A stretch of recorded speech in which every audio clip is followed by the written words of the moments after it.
Additional funding is now available for a major road project that's been in the works since 2006. The South Carolina Joint Bond Review Committee approved the state's Transportation Infrastructure Bank's action this afternoon, providing $75 million for preliminary costs for the Mark Clark Extension project. That project is part of a more than $2 billion plan to extend Interstate 526 from West Ashley over to Johns and James Islands. Live 5's Emily Johnson joins us from Columbia, where the meeting took place this afternoon, with more about the conversation surrounding the controversial project.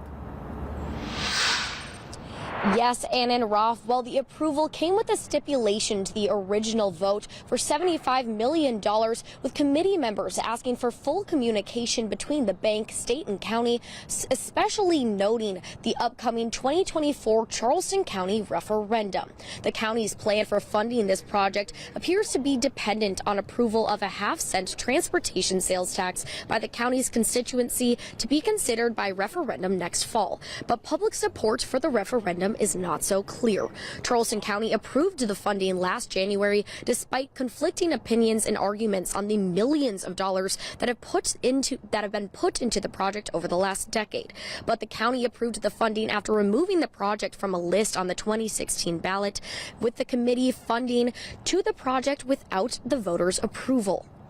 If the voters don't approve it in 2024. And I really am not clear as to why this committee is being put in the position to approve something that the voters, the very voters of Charleston County, have not signed off on yea or nay.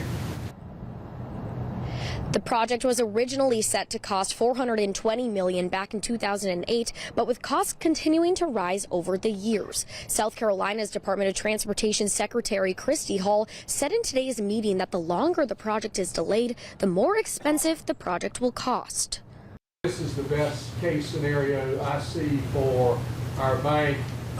This is the best case scenario I see for the Charleston situation, and that's why our board unanimously voted to approve it.